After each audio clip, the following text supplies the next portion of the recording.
Why, Kurt? Why, It Dr. is. It's Brad? your blurry coffee cup again. How are you, Dr. Brad? As always, I'm just wonderful. Now, what is the Enjoying- time? Go ahead. Pardon me? No, finish.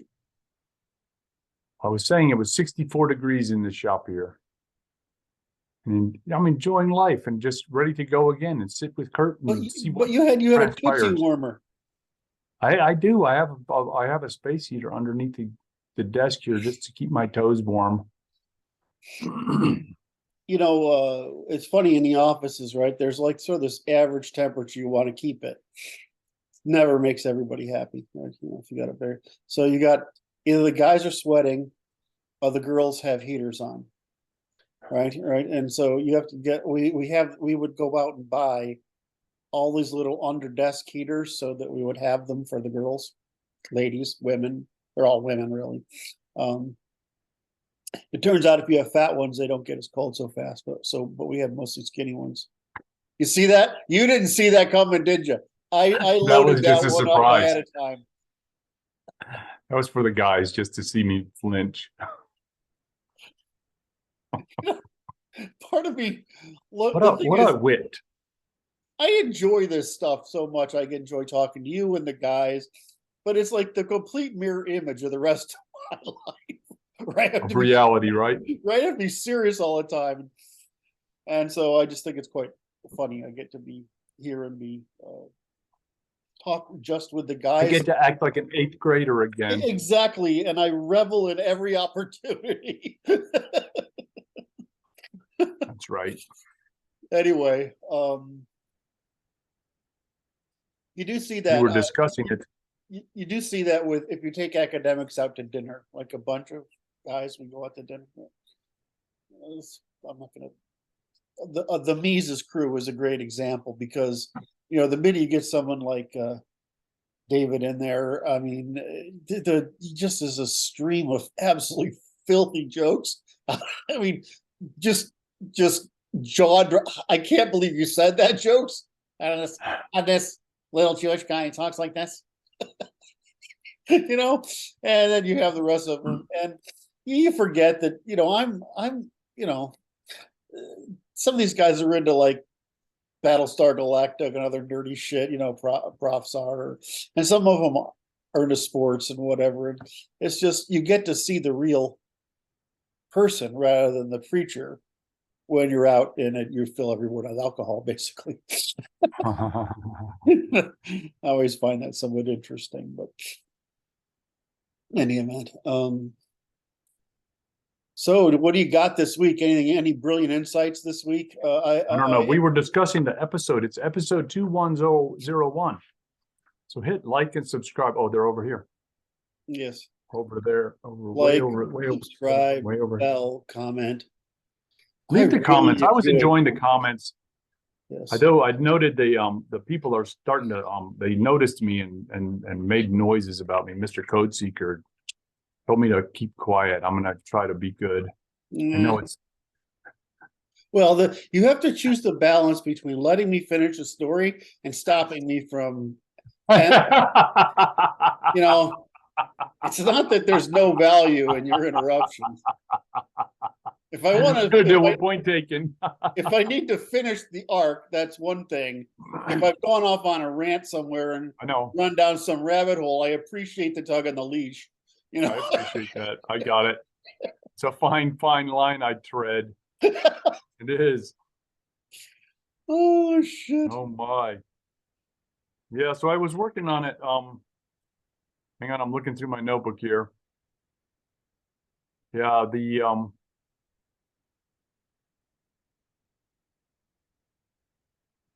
we're having these weird things going on. In the Elon is publishing on the Twitter the intervention of Twitter in the news cycle. Well, it's actually the collusion between Twitter and the political parties. That's what's not okay. It's that it was,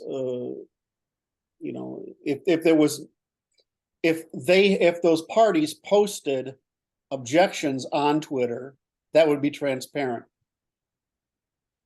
right? But their Twitter's up, but since they're not violating a law, right? They're just, and since we know that we've now falsified any pretense that the government is capable of producing a ministry of truth, when in fact they are a ministry, they're very clearly a ministry of corruption, lies, and deceit. The real answer is that it's the collusion that's the problem, because Twitter can hold whatever policy it wants as long as it's not colluding with the government. But the minute it's colluding with the government, and you'll see this, I can't quote it on the law off the top of my head, but the criteria, the court has 3 criteria which establish what produces essentially non-governmental interference and non-governmental interference, with, in other words, when the government is colluding with the private sector. And of course, this is one of those criteria. I wish I should have saved it off so I could read it off, because I can't pull it off the top of my head. But when the minute they're colluding, then it doesn't matter what their motives are. It's no longer transparent, when the whole freaking point of our government is transparency into everything except military, state secrets, right? And if it's a state secret, you can't talk about it. But I mean, I kind of like the English thing, is like, you also don't talk about the royal children, right? I mean, I'd be even more rigorous about that. There's no GSSRM about the royal family. I'd put it in those terms, but you can't, in our country, transparency is necessary for truth, right? I mean, that's right. Non-transparency isn't true. However, there are only one condition where transparency isn't in the public good, and that's when it can, by externality, it causes problems, and that's basically called state secrets, which is technological, military, strategic, that kind of stuff that is external to the people. So I don't know. I guess he's going to roll this out a little bit every day, and we'll see. Kind of watch it, see what happens. He seems like he has strategy here at hand, because he was talking about if Apple and Android do something like censor Twitter off their platforms, he'll make his own cell phones. And I'm like, that's interesting. Well, of course, he's already got the plan, right? He's already prototyped the cell phone, because he's already building the network. So once we have that freaking network in the sky, there's no need for this ground layer transportation we have anymore. I mean, you gotta understand how terrifying. I mean, if electric cars were fully successful, they can't be, but if they ever could be fully successful, what that would do to the commercial car and repair shop and petroleum sectors, right? This would have a pretty profound impact. That's nothing compared to the impact of you and I basically walking around with satellite phones, right? Because that just wipes out the entire fucking telecom industry, right? Period. Yeah. So, I mean, when he does that, then he's got trunk line. Once he goes from that to trunk lines, so I mean, he can take over everything at that point. So it's not like it's new, but he would accelerate it. The problem was that just by talking about Apple, that made their stop go below trend line, right? That's not okay for Apple. The worst part for Apple, which I've tried to say before, is that all their profit comes from the fucking iPhone. Not all, but I mean, it's right. The magic of Apple isn't the diversity of their products, it's the iPhone. And so threatening the iPhone is a serious threat. When they're they don't exactly dominate the industry. They dominate the high end industry. They don't dominate the industry.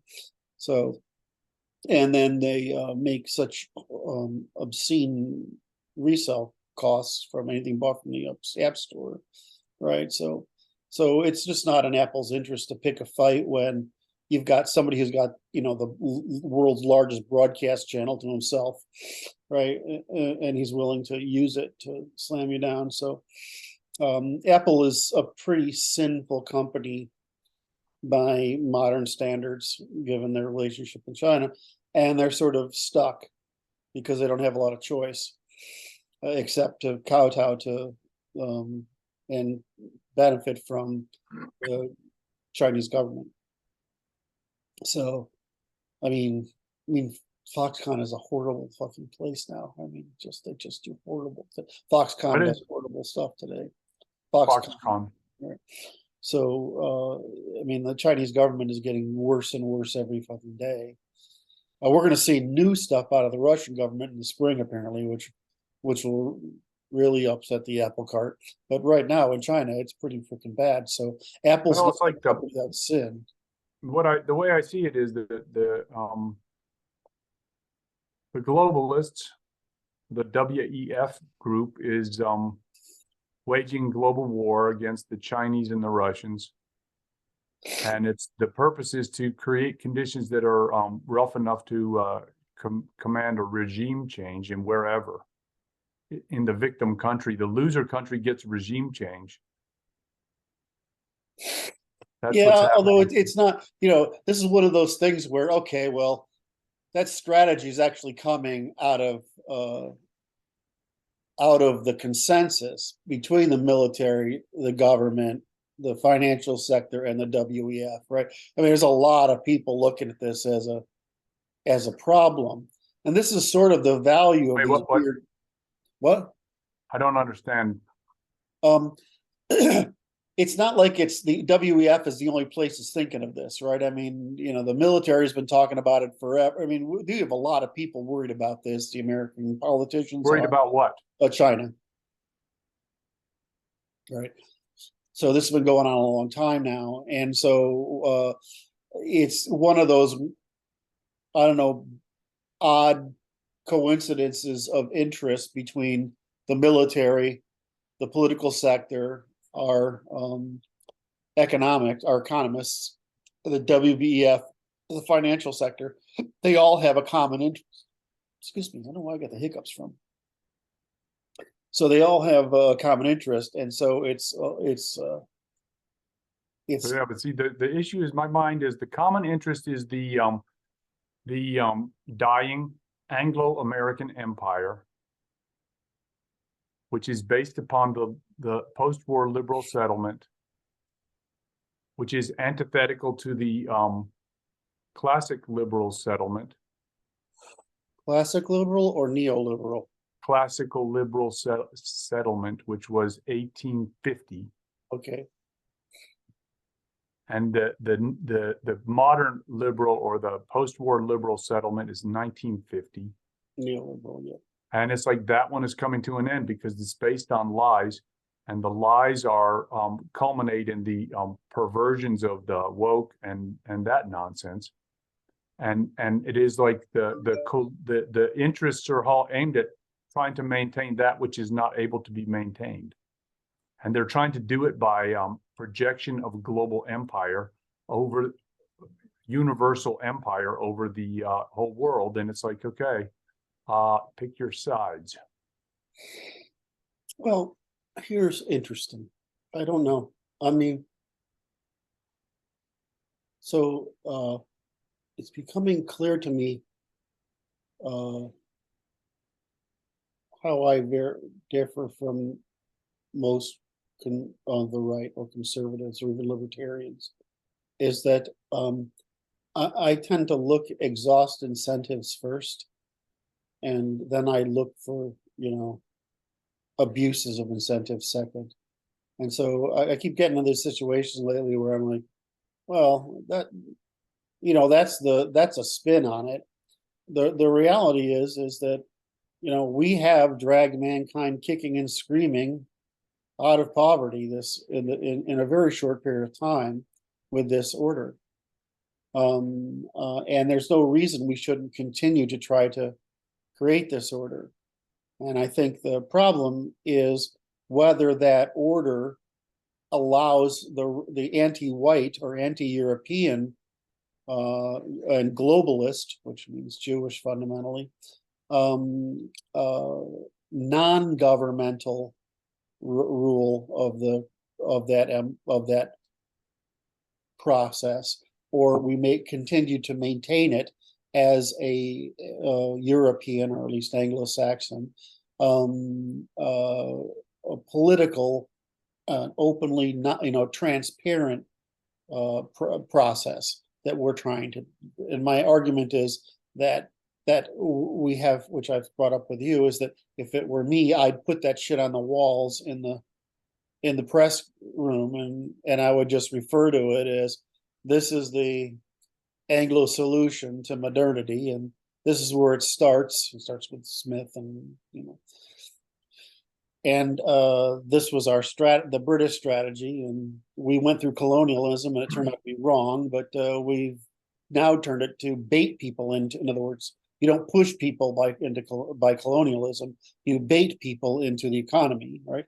And this is in turn dragged humanity, kicking and screaming and bitching about it, into prosperity. And so the problem is that we've allowed a non-governmental entity, the WEF, to organize as a super state, influencing the state. And instead, in other words, this is one of those effects of credentialism. Why aren't those people in government doing what they're doing transparently? Instead, in other words, within the constraints of government, rather than a cabal, basically, that's doing it outside of government. I'm not against a lot of what they're trying to do, which is continue the post-war effort to use of economic baiting people into peace, which is in the they're what they would be called the middle class elites in the financial sector's interest. I mean, they're not wrong to want to do that. What they're wrong about is what we consider, when we say globalism, what we mean is antinatalism, right? We anti-nationalism, right? And so there's the difference between a global strategy of baiting everybody into it and burning Western civilization down genetically and culturally. Those are two different things. And I think it's a tendency of conservatives, because conservatives want to create one problem, and they want to solve that one problem quickly.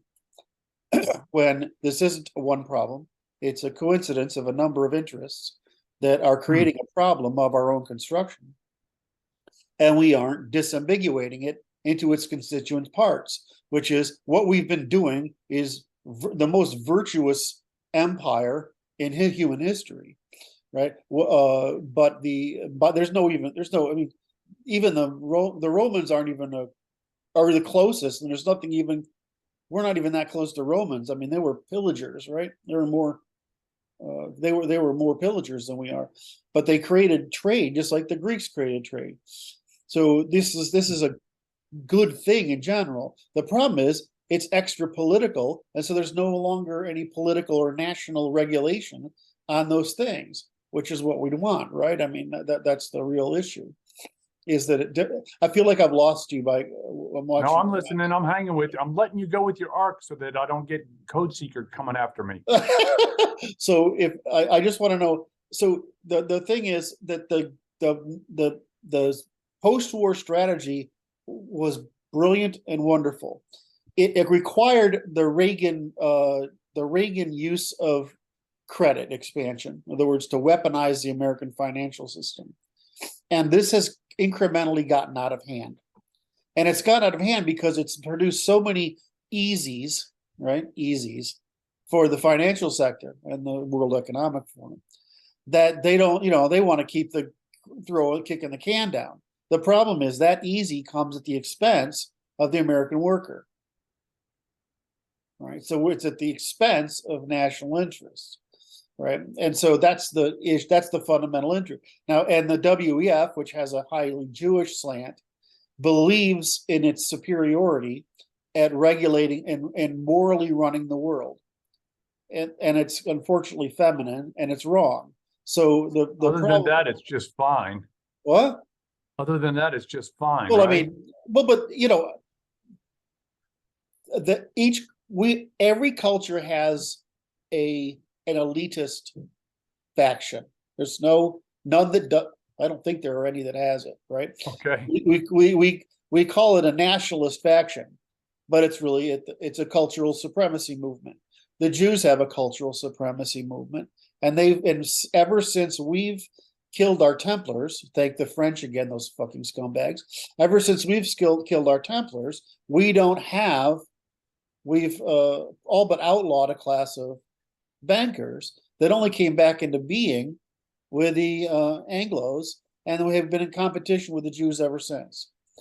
So the problem is that the Anglo model favors building commons, and the Jewish model favors extraction and rent seeking, which is more profitable.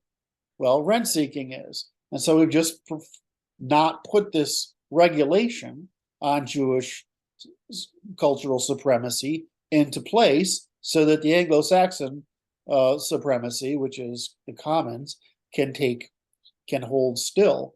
And so I just view this as a solvable problem, but the conservatives always want to make it one problem that can be solved with one answer really quickly. And it's like boys trying to have sex and come too quick. Did I say that with a little bit of, did I sneak that in there? That didn't bother me. I tried to get her. I thought I'd get a reaction out of you for that one. No But reaction. it's adolescent, right? Strategically, the answer is, well, there's a non-governmental cabal that we've permitted to grow, right? So we could fix the non-governmental cabal, right? Now, Yes. there's a whole lot of factors into that, one of which is credentialism has replaced meritocracy. But we forget that bringing meritocracy into the state limits, right? Makes them into a transparent structure, right? Where they themselves are regulated, right? So it's one of those things. There's a whole bunch of things working together here to create, and it's our tendency our tendency to try to break things down and make them simple, both by the left and right, by the way, but trying to make things simple. The difference is the left uses incrementalism, which allows them to continuously make small steps forward, where the right tries to make big one hits, and get it over with, and that's a failed method. So my goal is to educate so that we can disambiguate the problem and fix it. But the idea that we're doing the wrong thing by converting from a colonization by force, which is really domestication by force, into domestication by bait, when that bait is good for them, it's pretty hard to argue what we're doing isn't the most moral political attempt in history. Now, so my problem with this construction is because we discussed this last time, which is the issue is your aggregation of the entire civilization into one unit. When I regard it as factions within a civilization that are in conflict, and the right has lost. Well, I don't know why that's. Because it's distinct, because it's like the model is still in play, which is this globalist impulse is what you're referring to, and it's like, okay, but it's like the issue is they're doing it by force. Global trade. They're doing it by force at this time, and it's immoral. I don't get it. All right, so hold on a second. When you say globalist, there are two ways of looking at that. Yes. One, I know in both ways at the same time. Well, I want that you might mean it that way. Audience. If I don't understand it, then I don't think the audience does. So I want to make sure I see.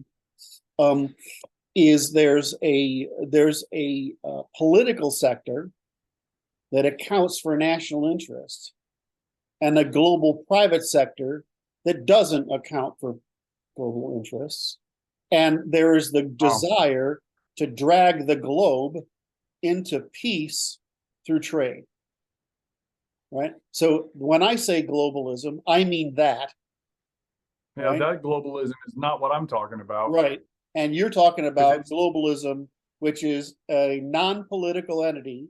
It's private sector financial, largely financial, that is trying to not trying that is basically turned into a cabal that is unregulated by the people. yeah, and that's like Europe is not an electoral process. It's essentially unregulated by the people of Europe, the European Union, and they're trying to create a global system of such nature, is my estimation of what they're doing. And they're doing it by force, and they're trying to force the Russians and the Chinese to take a knee to their nonsense. And they're gaining the so-called nationalists in other countries that are not really fighting for their national interests, because those nations have been subsumed by this interest group, which is not Why interested do in their governments have nationalism. rights? You're What's saying that? governments have rights instead of people have rights. That's what you're saying. Wait, I didn't say that. You don't. I know you I don't didn't say think you that. said that. I know you No, think I you didn't. didn't No, I say that. didn't say that. I'm confident that we can record. We were No, recording no, this. no. Thank goodness. You don't have to say something for your words to require the premise. So the answer is, you're saying that Russia and China are acting in the interest of their people, and they're Yes. not. And I'm so, not here to argue with you. I'm not here to argue with you, but that's their problem and not my problem.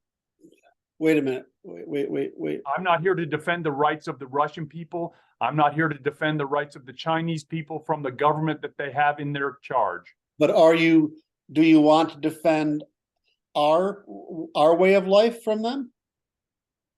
They're not bothering my way of life, sir. Yeah, I think I'm trying to figure out if that doesn't make any sense at all, but it's possible that I understand global trade better. So what would you, if you had to decrease the average American's standard of living? Oh. This is good. I like this. Phrased as a question. It's very pugilistic and I'm enthusiastic.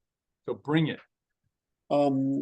So if you had to ask to decrease the average American's standard of living by 40% in order to ignore those things, would you do it? In other words, Wait, that question makes no sense to me. well, I know No, it doesn't. the But question would be more like, if I were to make the American standard of living decrease by 40%, how would I do it? And I would do it like, I would make sure that we're in conflict with the Russians and the Chinese like we are. Oh, so you would say that China wasn't trying to take over world trade? Of course they are. Right. So why do you think that our income wouldn't go down by 40%? In other words, what would happen if I'm thinking that our income may go down 40% because you're having this war with the Russians and the Chinese. No, never happened. Because, okay. Just look at one thing: the value of the dollar as a reserve currency. That's just, even that one thing would be. I recognize the value here. Even that one thing. I don't recognize it as I recognize it as having transient value, because it's going to be phased out. It's not there's no right to be the reserve currency. Oh, well, you just went through from you just changed context a little bit there. Right to, it's not about a right. It's that the world is better with a single reserve currency because it promotes trade and prevents war. So Iran, Russia, and China are all trying to create an alternative currency because they want the privilege that Americans built by creating world trade, and the British. They want that privilege, but they don't want to do our method of colonialism, which is to bait people into the world economy. They want to rule them. So China I wants would to, argue that, I would argue that the Westerners are attempting to do the opposite at the moment. So we don't agree. okay, so rule or trade, we're trying to force everyone into trade. We're trying to force regime change in Russia and China. Because we're trying to force everyone into trade. Regime No, that's the change right, is- that's the issue. You know, we're trying to force everyone into trade. Why? Because it makes everybody more prosperous and raises people out of poverty. That No, right? I understand And your lastly, and because of that, it prevents wars. So that's the secret of Pax Americana. That's what Adam Smith, it goes back to the Smithian hypothesis. What decreases the interest to a war? It's the migration from physical force to economic force.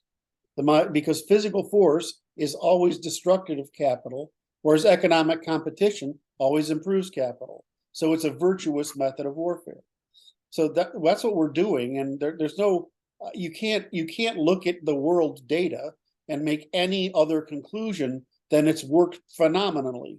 So the answer is why should we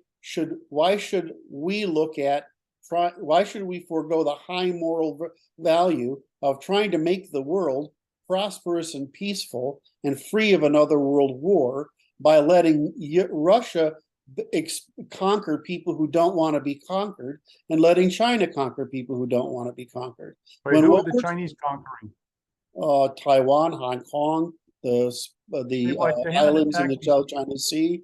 Russia is just asserted again over parts of the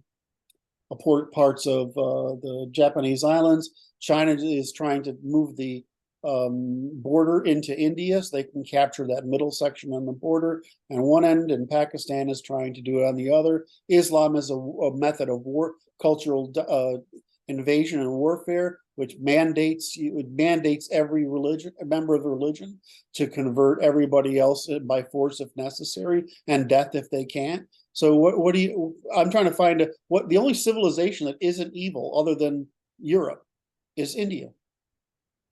Every other one's evil. And I'm trying to figure out, so what do we say? What does evil mean? Evil means depriving people of their right to self-determination. In other words, their natural need to self-determination.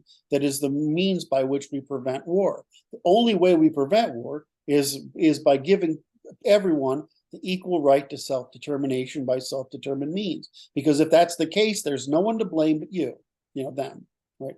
There's no one to blame. So I see us doing the moral thing badly. And the reason we do moral badly is because we're not limiting the malfeasance that can creep into our trifunctional system, which is the left on one hand and the globalists on the other, because our government is set up as a referee, not as a leadership. And so that referee doesn't have the tools to penalize people who don't play the game of self-determination by self-determined means. And so we have a leftist cabal in America and in Europe that is trying to destroy white people to deprive us of our self-determination by self-determined means. And we have a commercial globalist cabal, which is largely Jewish as well, that is trying to deprive us of self-determination by self-determined means. Worse, we have other people, China, Russia, Iran, and a few others, that are trying to deprive other people of their self-determination by self-determination. Right. So all we're looking for is to complete the transition of agrarian empires to industrial age federations. We're trying to do that because a federation is all voluntary. It's a federation is the same thing whether everybody's sovereign in it. The states are sovereign and the people within them are sovereign. And this most eradicates all incentives to conflict by immoral means, right? By reciprocity. Whereas everything you can do, once you have the right to self-determination by self-determined means that's ensured by everybody else, everything you do that's immoral is your fucking fault. We can get you for it.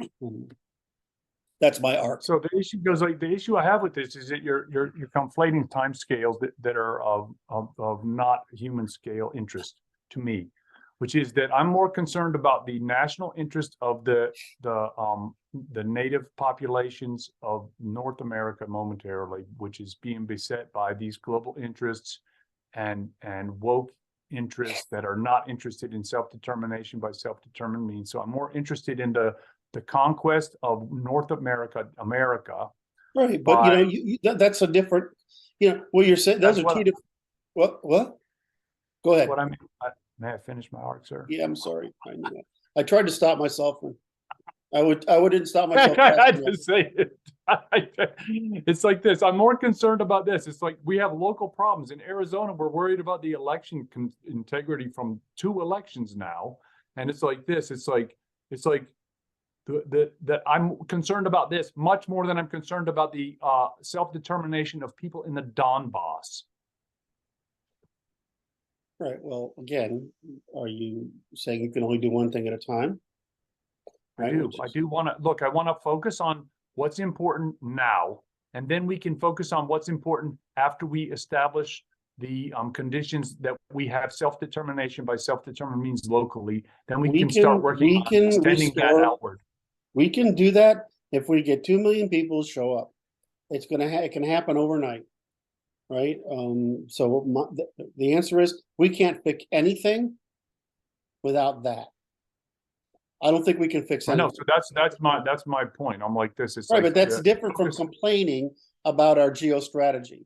And so what I hear you doing is undermining geostrategy in order to get attention for what you're interested in. And I'm like, the geostrategies, there's nothing wrong with the geostrategy.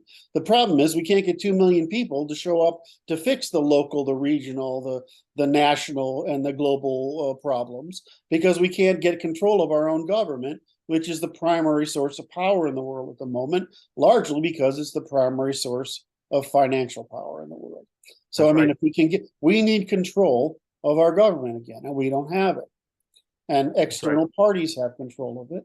And that's because of, you know, the reasons we've talked about, everything from credentialism to screwing up the voting system to whatever, right? We've created this goddamn fucking nightmare. And how do we fix it? Well, we fix it the way the English always fix it in history, is you show up and you have a bunch of guns or spears and axes and shields, and you say, it's time to renegotiate our contract.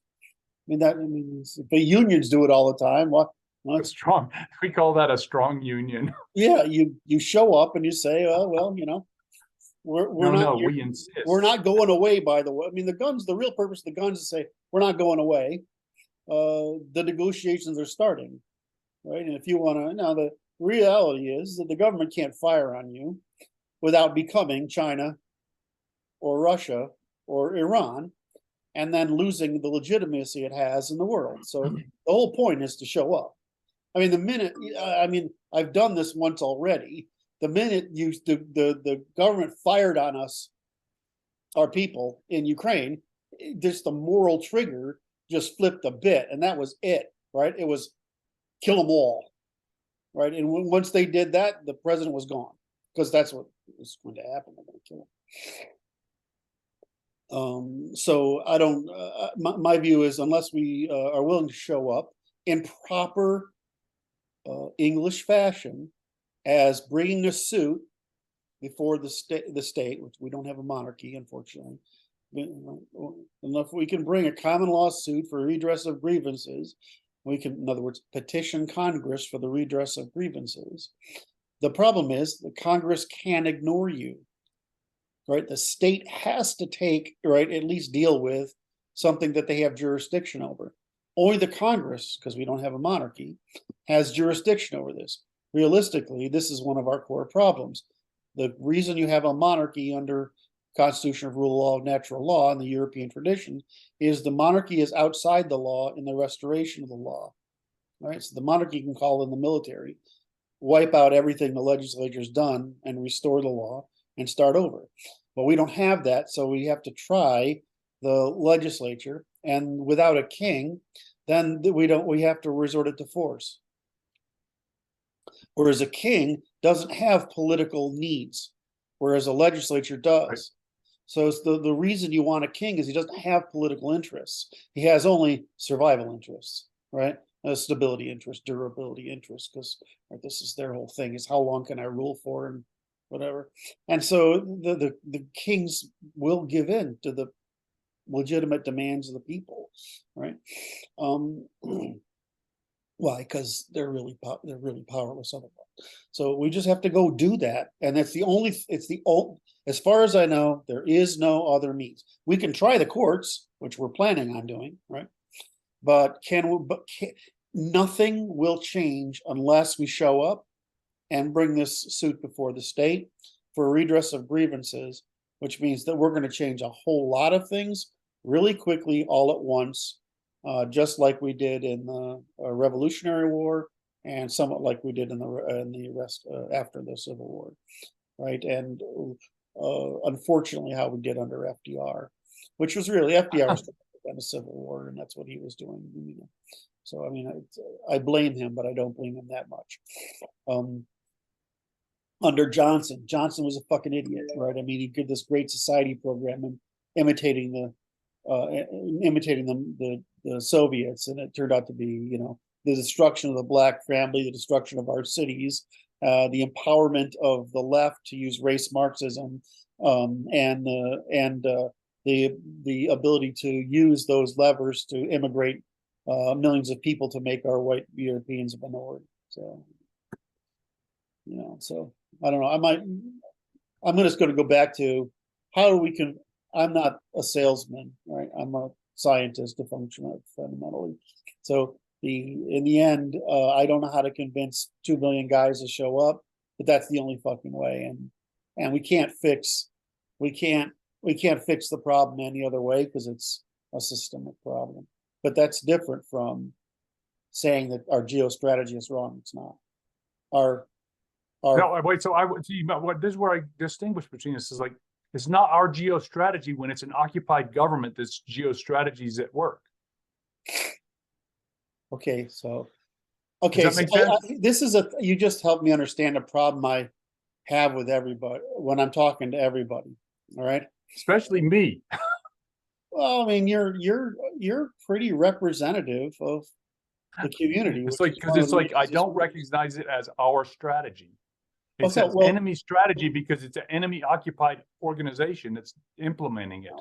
Hold on, it has to be our strategy because no one else has even ever fucking thought of it, right? It's definitely an Anglo-Saxon strategy. It's definitely the British imperial strategy, and it's definitely the American post-war strategy. And this whole system is built up based on that strategy, and it's gotten cancerous and out of control. So I say it's definitely our strategy. When I say our, it's how our institutions are organized at their macro level, right? So I mean, it's how our philosophy, our law, our military geostrategy, everything is based on this idea of maintaining world trade, right, in order to preserve peace and not have another world war. That's the whole idea of it. Now, when you say, okay, well, that's the strategy, but that's not the conspiracies across the spectrum that are using that strategy for their own benefit. Right. That makes sense? Right. Right. So it's like it appears to me that globalist impulse is to squelch nationalism by force, using the Chinese model to suppress the self-determination by self-determined means of all the people in all the world forever, and thereby maintain world peace by through those means. And they think it's good.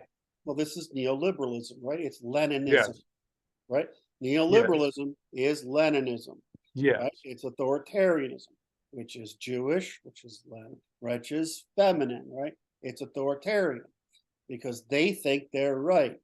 The difference with the right is we say we don't know anything, prove it. Right? That's what the right says, right? I mean, none of us are that smart, right? If there's until we've run an experiment and there's evidence, that's great. So that when people say the conservatives don't conserve everything, I'm not. That's partly true, but it's also partly false. And that it's the conservatives say try it a little bit, first, right? Let's try it, but let's not believe mankind is going to be different. Right. So the problem is Leninism has, in other words, the academy has been essentially co-opted by what they call social democracy, but it's really just Leninism. So you're right. Did I tell you you're right? So I can tell you right. That's the bone. I gave you the bone of being right on that one. Attaboy.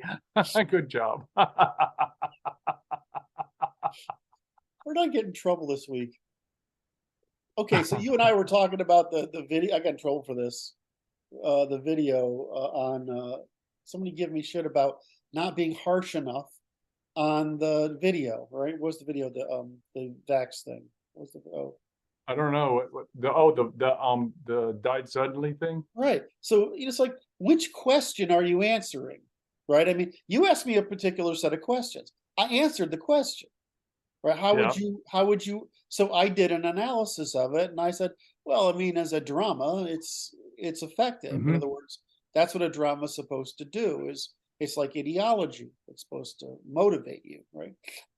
As a documentary, which is a means of causing people to change their behavior, change their understanding, I didn't think it succeeded, right? It merely confirmed to the people who already believe, but didn't convert anybody. And all right, so, and I said, well, inside that thing, the thing that really could help me was, okay, that's that stringy, what do we call it? What's that stringy stuff called? Fibrous materials. Right, fibrous materials, right? That's like, okay, that's not right. And that will cause all the behaviors that's what we're seeing, right? So I'm like, okay, well, that's visible, but you got little capillaries everywhere and all this other shit. And I'm like, we don't know, you can't see that stuff with a, you just can't see it with any kind of introspection we have until something happens, right? I mean, failure is the diagnostic device. It's a bad diagnostic device. It's suboptimal, let's say that. So if you roll up the thing, I thought I addressed the issue. I said, as a documentary, it was successful. Let's give it as a documentary, it wasn't successful. As a drama, it was, and and the piece inside that was convincing was the fibrous material. And I said, that's it. Now this guy starts beating me up for not.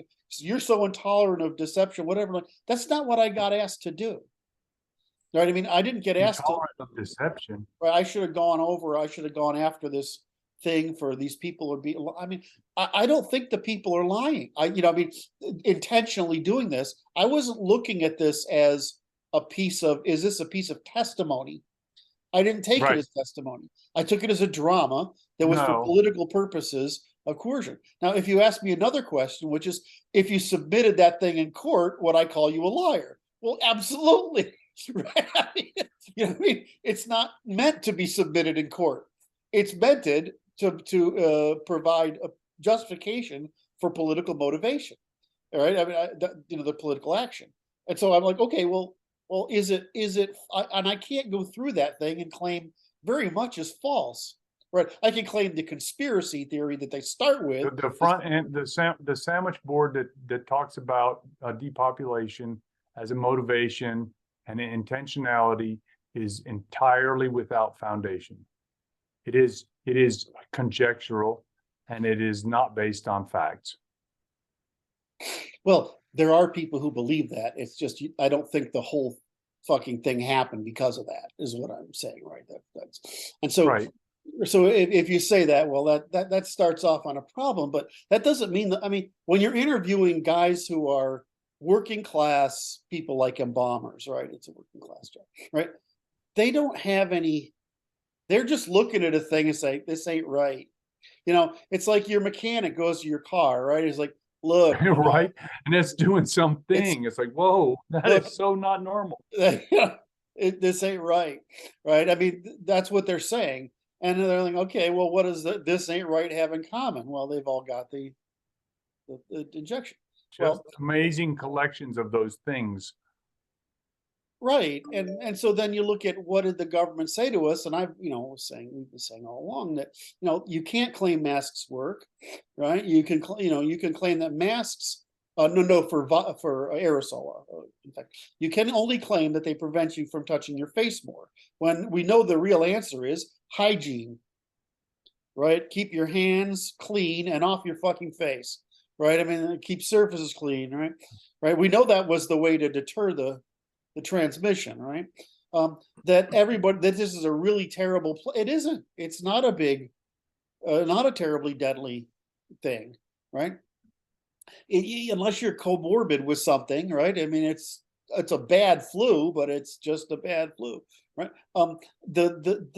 We don't have the right to claim this RNA type of therapy is Therapeutic, yeah. safe, because we can't predict a thing. I mean, it's not a molecule, right?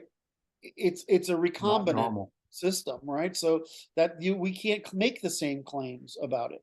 So I'm looking at this and I'm like, the government's lying to us all the time. They think they're lying in good faith, right? They think they're telling a white lie for the public benefit, but they're actually not. And so what they do is, to cover their white lie, then they tell they demonize the opposition to cover their white lie. That's right. And they convert a well-intentioned pseudoscientific claim to mitigate risk, which is a known problem in the government. There's a term for, I'm forgetting it right now, but the term for when the government has to take an action in the absence of information to inform people of whatever, it's the opposite of plausible deniability. It's just a plausible justification.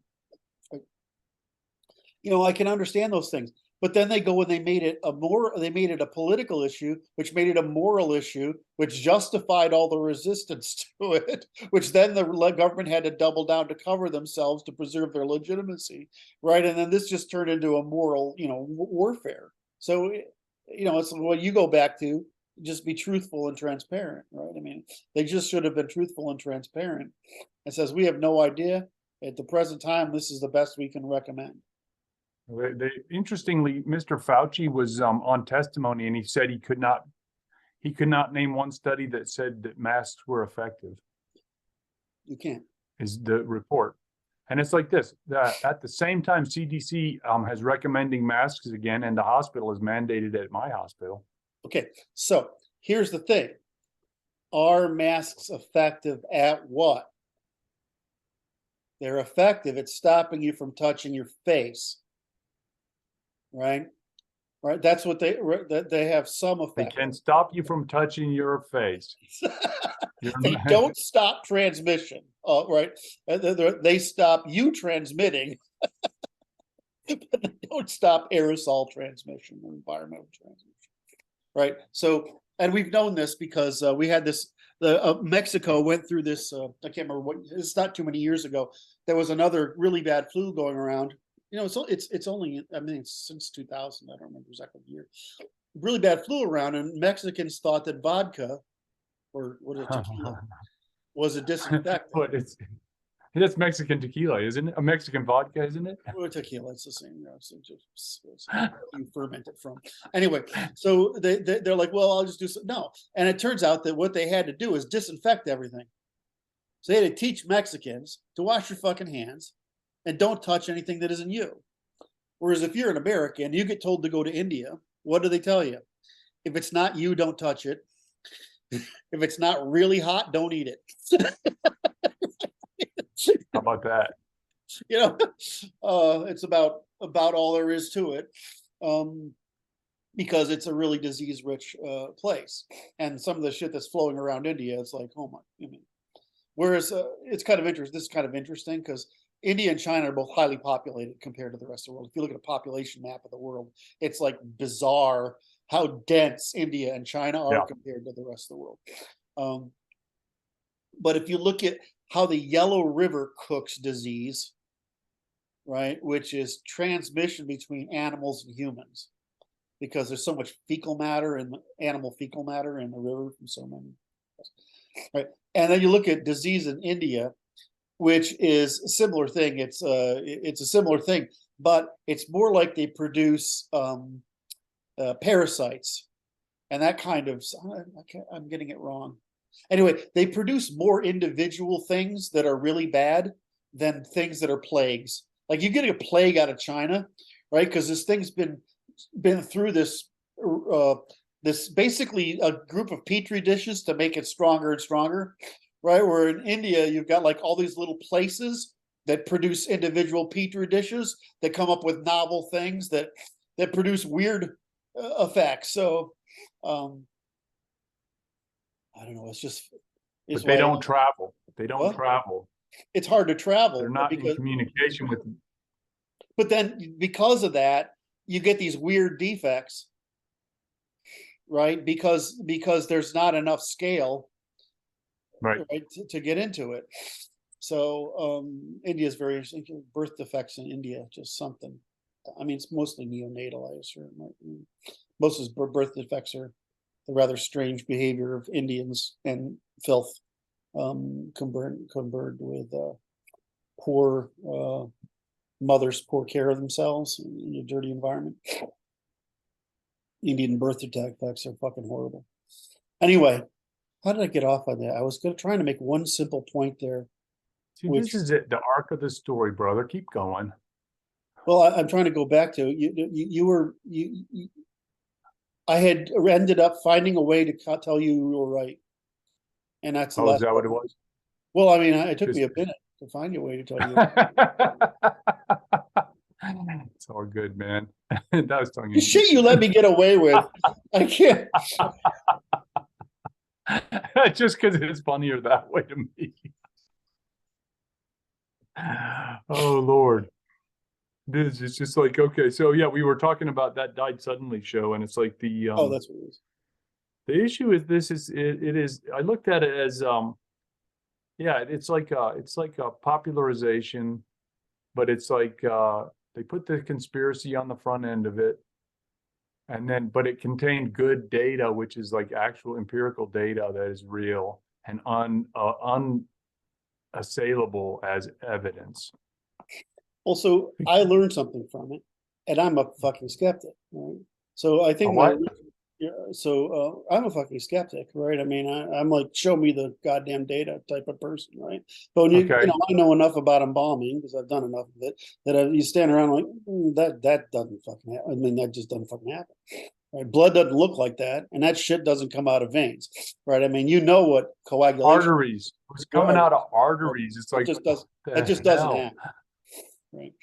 Well, no, it doesn't I've never happen. seen anything It like it. What? doesn't happen.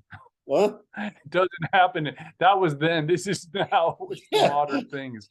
Well, I mean, that's a pretty good thing. Those people have no political motivation other than your car mechanic going, I ain't never seen this much buildup in a carburetor before.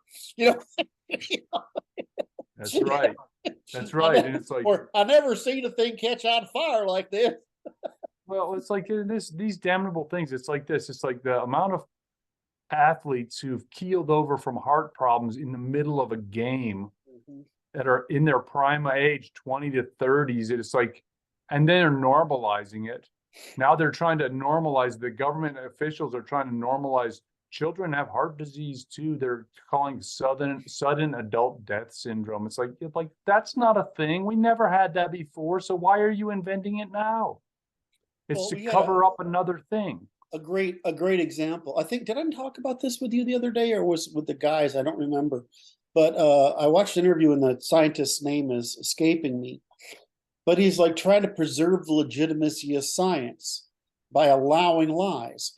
And I'm like, that's like the government trying to preserve the legitimacy of government. But no, right? If science failed, you say, yeah, well, science fails sometimes and we failed.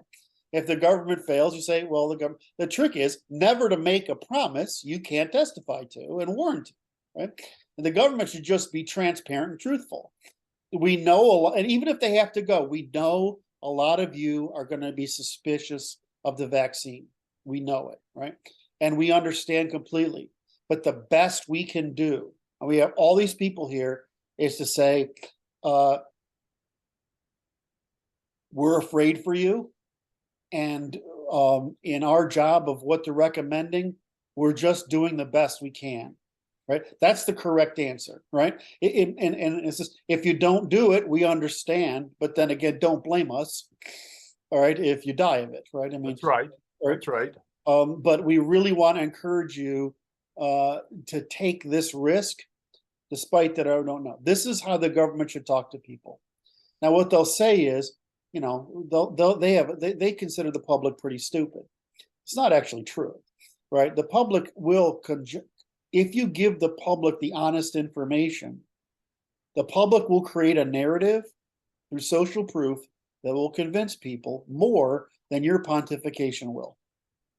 And it won't create people doubling down on morals because they want to believe you versus the people who are skeptical of believing you. It's the feminine herd versus the agreeable, empathic, empathic, conscientious, want to believe, obedient, feminine herd, right? I mean, right? Versus the people like us who are like, we're not agreeable, we're not feminine, we don't follow the herd, we make our own goddamn decisions, and we're capable of it. Thank you very fucking much. So, you know, but at least put it out there so it's not a moral difference. We know some of you are going to want to make your own decisions. We can't stop you. We can only do the best we can do by getting the best information we can figure out. What they did, they doubled down on it, and they went authoritarian and introduced coercive mechanisms. I mean, it's just, I'm like, these people are criminals, in my estimation. They are criminals, but they justify their criminality. That's what the left does, right? They justify their criminality. But wait, criminals will always do that, right? Yeah. Well, I mean, not all of them. I mean, some guys will say, yeah, I robbed the bank. Some criminals will come clean. Well, they just say it. I mean, I robbed the bank. But it'll usually be guys, right? It's like, usually some guys like, yeah, well, I needed the money. I need to get high, right? Okay. What is that lesson that mafia? We give that guy a little break because he's all right. Everybody needs to eat. That's a mafia lesson from some movie. Everybody needs to eat. But, you know, eating and then being rude and abusive to people, that's something else, right? So if you steal my bread, that's different. That's one thing. You steal my bread, you beat my wife. Those are that was rude. Then now I got to kill you, right? I mean, because you didn't say, you know, I just needed to eat. And you can't. And the problem with drug users is that it's essentially I need to eat, but they can't control it, right? And we can't morally supply it. Okay, so I was trying to make the case I finally, you know, now that I found my fucking placeholder again. Thank you very much, Dr. Brad, for your fine assistance in this chaotic collaboration we have under here. As I'm going to rewind the tape back to this guy's trying to beat me up for not calling these people liars. And I said, but you know, you said this is a different thing. I said, I'll take the criticism, but don't misunderstand my objective. Is I'm educated formally in art criticism, right? That's my formal education. So when I look at a thing, I know I can criticize it, but what the rule of criticism is, you judge a thing on its terms. This is the Roger Ebert theory of movie reviews. When you go to see an Arnold Schwarzenegger movie, you know what you're going to expect, right? It's supposed to be that thing, right? So does it do its job? You know, if I go to see I go to see a period drama, I expect it to do its job. So we call this an art fulfilling the promise. Right. Does a thing fulfill its promise? Or more correctly, in this case, does it achieve its objective? Right. And so my view of this video, this movie, what is it called again? Died Suddenly, is that it achieved its objective. It didn't achieve a broader objective, but it achieved an objective. Now he didn't ask me, is this testifiable? You didn't ask me that. Is this testifiable? No. I'm like, well, but you essentially did. You said that the evidence presented within the thing was quite compelling.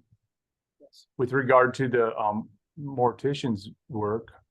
Right, but I didn't accuse the producers of lying.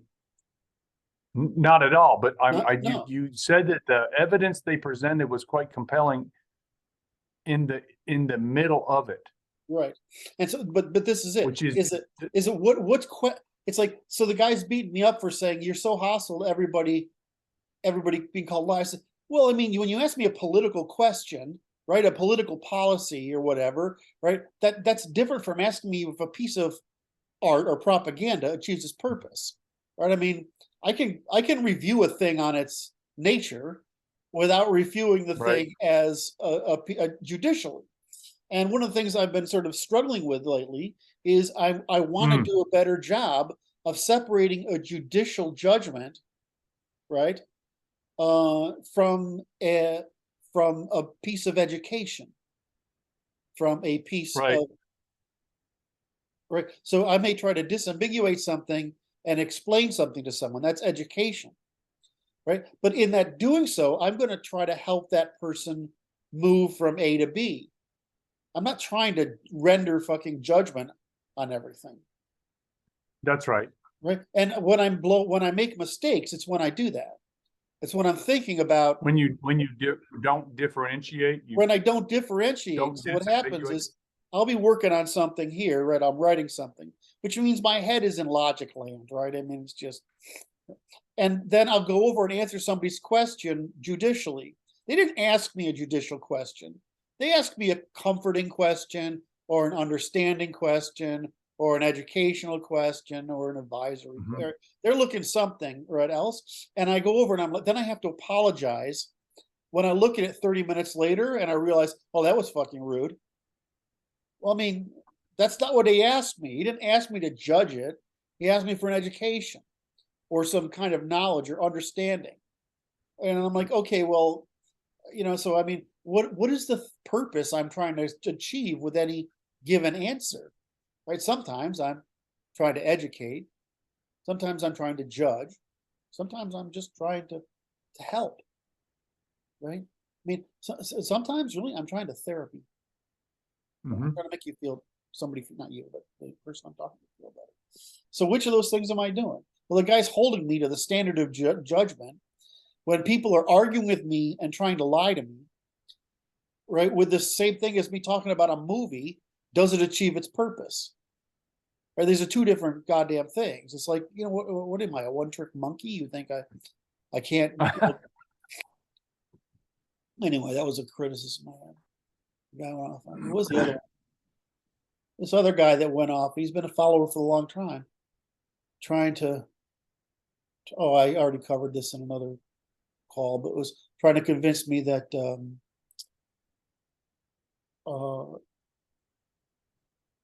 something that viruses didn't exist. And I'm like, that's a conspiracy. We know. Oh, I saw that. I'm like, dude, give me a fucking thing. And this is the real problem, right? You can't argue with somebody about something when they don't understand what's required for argument, right? I mean, I can't educate the person on what truth consists of or has to consist of. I can't educate them on enough to get to the point where we can actually discuss the thing they're objecting to. This guy was bothering me a bit. And I'm like, dude, I mean, it's a conspiracy theory, and that's what you're basing it on. I'm happy to interpret a counter argument, but I need one, right? I can't argue against air. And you want me to defend the existence of virus? I mean, how do I defend that? I mean, it's like there's millions of things about it. We have a huge science based on it. 5 billion references. God knows how many. I can't remember now. 5 million sites or something like that. It's more than that, right? And I'm like, what do you want me to do? I can't. You don't prove a thing. You disprove a thing. Give me something to disprove it with, right? And I'm like, so it's the same. So I get this. I have bad days. This gives me bad days. Yeah, you shouldn't pay attention to that kind of thing. No, and I hear you say that to me in my little voice in my head once in a while, but it's not loud enough. It's not loud enough. You got to turn the squelch down. Like Brad would say, Kurt, you're wasting your time on this person. Well, sometimes I'm just so agitated by the accusation. That's what it is. I get agitated by the accusation that I'm, being dishonest or duplicitous or ill-informed or stupid or something. And you want to run him through. I do. I want to beat the shit out of him. That's just the answer. And no, but it's like this. The problem is you don't have the means. It's like if he was right-handed, it would be so much easier. But it's like the internet is You not going know, to we provide really adequate. do need the big hand to come out of the screen and slap you in the face. We need that. We've known that we needed this since the internet first came across, but we need the reach through the screen and slap in the face thing. We got, I don't know what we're going to do to invent that feature, but we've got to have it. Anyway, have I complained enough about That was a good winery. dirty unwashed masses? Yeah. So that was that. Truth was that. Back to your position on I was trying to get to disambiguate our strategy, which again Yeah. is me breaking things No, into I pieces. now I understand your situation, but your position better, and I think you understand my position better. Yes, I don't disagree with you. I disagree with. I don't disagree with you. Yeah, hold on. Let me finish for the audience. The problem is here. Wait. I'm trying to make a good point here for everybody. You killed me. You know I want to fall down laughing with you. Okay, and I'm good. If I do that, I'll lose my train of thought and I'll Yes, forget sir. what I was going to say. Wait, So- and then I'll get castigated by people Yeah. in the comments below. So fuck, let me say. So my problem is this goes back. What I'm trying to go against is the tendency of conservatives to try to reduce something to one thing that can be easily addressed and taken care of and thrown out with the garbage, when the problems tend to be a little more complex, and we don't want to throw the baby out with the bathwater. It's like, That's right. that's all. That's right. So the tendency of conservatives is to try to reduce something to too much simplicity so that they can throw the baby out. So and they I will point to this. That in my studies here this week, and the issue is related to the introjection of the feminine cognitive style into the polity. Yes, which is obvious in Western civilization. So Anglo-American civilization, with the rise of Disraeli, 1874, as the Prime Minister of England, it's the iceberg breaching the surface of the ocean. in general, it's the reintroduction of the Jews in Germanic civilization, and Disraeli is a great example in the English world, and of course in Austria, the Austrian schools, we know quite a bit about this, and elsewhere. So what happens, of course, is because we've included Jews, they're allowed to participate again. What they did, of course, is just do what everybody does. It's just doubled down on their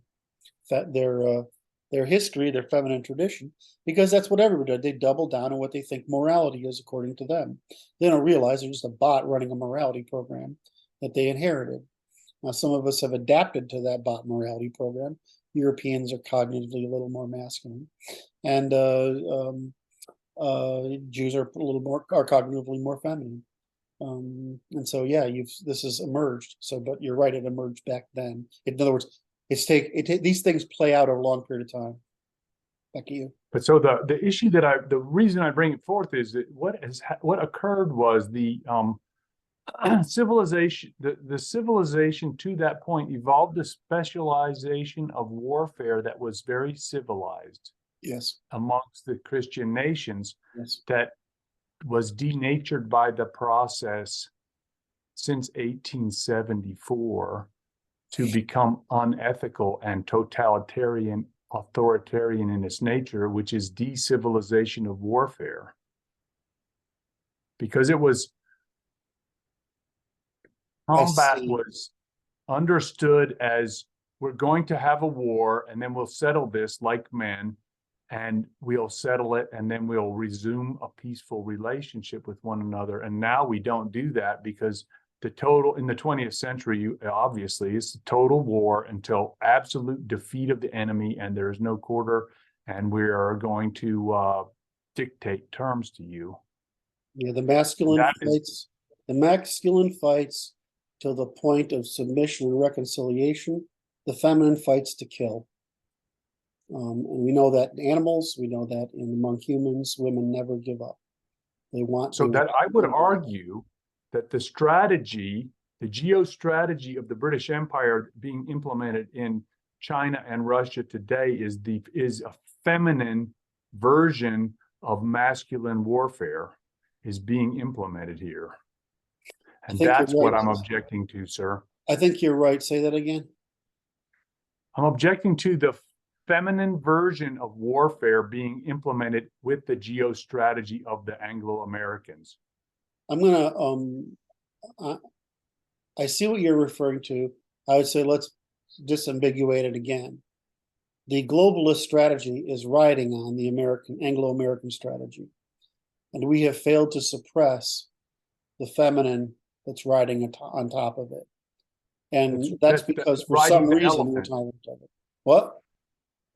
That is, the elephant is feminine that's trying to do it. Right. And so part of that feminine is what we consider decadence. Right? We consider decadence, and this is really what they're objecting to is the feminine, because women are decadent, which is so weird to me. You know, it's just so weird to me that that's turned out to be the case, because I would have never. Men are predatory, but women are decadent, and that's just so weird to me that that's turned out to be the case. You know, just we would have expected it to be the opposite. That's a weird thing to say. Turned out to be the case. Well, I mean, so you just because you didn't notice it. Well, you know, that's the problem. It's like my biases were so thick. Well, yeah, exactly. But, you know, we keep saying this is why, you know, this is the thing I keep bringing up is why do we put up with women? I mean, there's no reason for it. They got the primary currency, brother. Well, but that's only because we give it to them. No. They have the primary currency because it's essential for your persistence as a species. No, but I mean, their ability to exercise that currency politically is our fault. Well, that was a choice. Right. Someone would say it was merely a mistake. Yeah. Well, I'm saying it was a mistake. You know, I mean, you know, I'll say. Some would argue it was a strategy by enemies of your state. Well, we know that it's where it started in two places, right? It starts with the New England Protestant women, and they're using it. They're doing it because they have the privilege of it.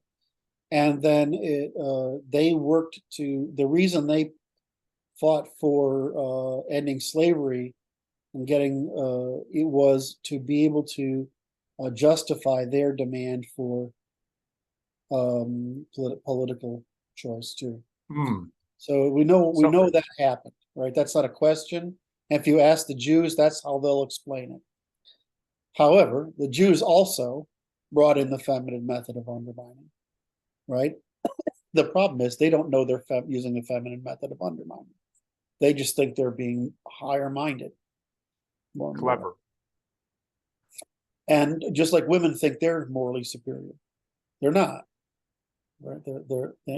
They are. Matter of fact, they're the opposite of morally superior. They're ethically, they're interpersonally valuable, but they're not necessarily morally superior because morality means scale. So when I look at that, I say, okay, well, the Jews came in, and you had this wonderful convergence of us liberating Jews, liberating women from the workforce, from the household labor, the Marxist movement, the feminist movement, or the suffragette movement, and the introduction of women into the workforce, and the integration of Jews into the polity, and these two common interests gave women what they've never had before, which was a set of elites to advocate for their bias.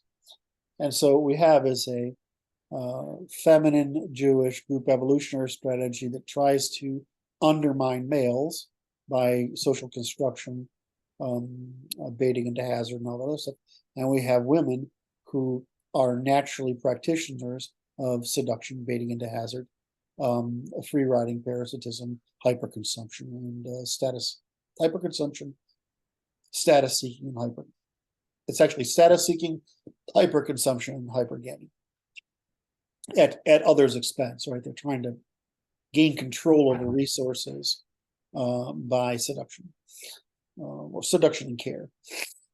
Seduction, care, and the minds. So we saw these two converge, and it's pretty obvious what they did. And the problem again is that we are too Christian. This is what I beat up Christians for, is that we are forgiving, and because we're forgiving, conservatives have patience. They'll figure it out. And so we saw as conservatives believing throughout the 50s, 60s, and early 70s that they would get it.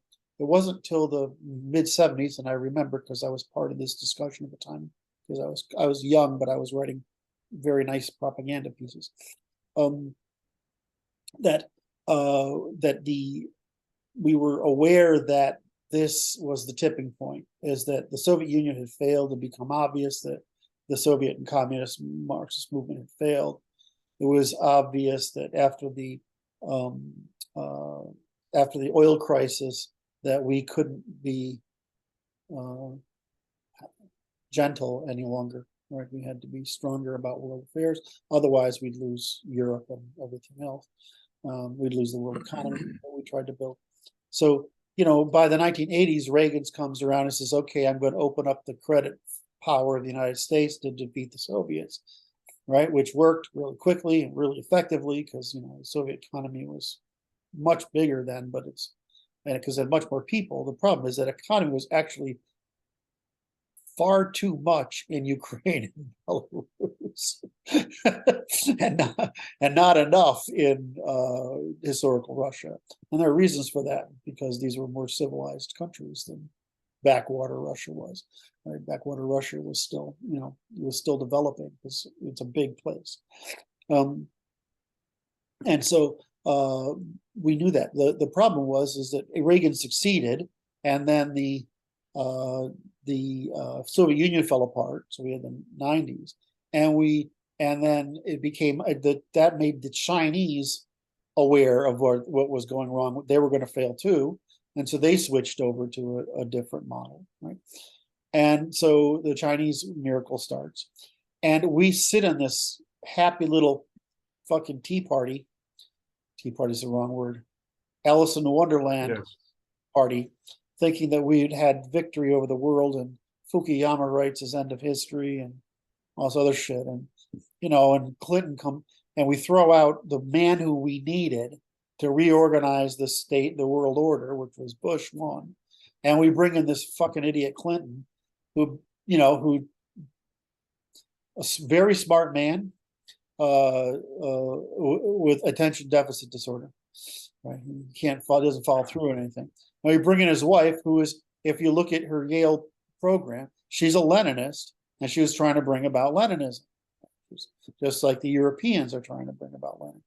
The difference is the France is more Leninist than the rest of Europe is, but France tries to be the political leader of Europe, and because they're Leninist, right, they try to make this work.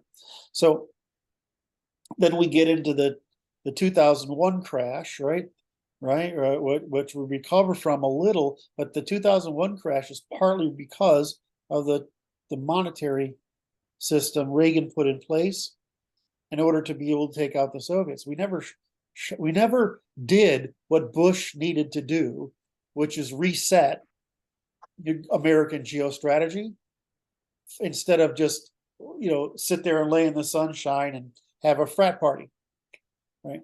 And so what happened is we hit 2008, which is when the Austrian economists got to say, "Ha ha, we were fucking right."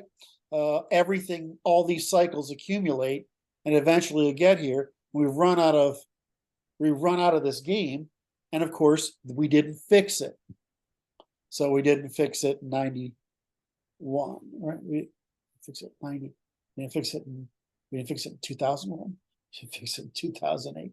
And so, we're sitting here today where we've backed Russia into a corner because she's backed herself into a corner by investing in becoming a military empire again instead of a modern economy. The only reason Russia isn't as wealthy as Norway is Putin. So then we have China, And I'm like, why? Why did they fucking do that? Why does he do that? He had, they saw the demographic crisis coming and they got scared. So they want to accelerate everything so that when their demographic crisis happens, all this stuff is over with. But China could have just sat there and reveled in its glory, because we were all happy to let them, right, drag China out of poverty as long as they didn't assert global disruption. So now we've got two things: both countries facing demographic collapse, trying to accelerate expansion so before they're in a position where they can't. And we've got us sitting back here, we're fighting the female war within, right? And meanwhile, we're declining in numbers. So I mean, it's a pretty, declining in numbers and declining in as percentage of population. So I mean, it's like you can't. I have a hard time arguing with our strategy. It's been pretty good. It's hard to argue with our strategy for the past 400 years, especially from post-war strategy. I mean, could we have dragged mankind kicking and screaming out of poverty better? Probably not. Could we have not dragged mankind kicking and screaming out of poverty, played the Chinese model, right? And just kept it all internally and let everybody else stay primitive? Well, we could have done that too. That's just, that's not very Aryan. Aryanism is an militaristic expansionary. You forget that expansionary is part of Aryanism. Militaristic, sky worshipping, militaristic expansionary, sky worshipping. I forgot the other ones. There's three more. I keep trying to look it up on the line because I'm like, can't remember what book that's in. Militaristic, expansionary, sky worshipping, it's technological, and there's another one or two.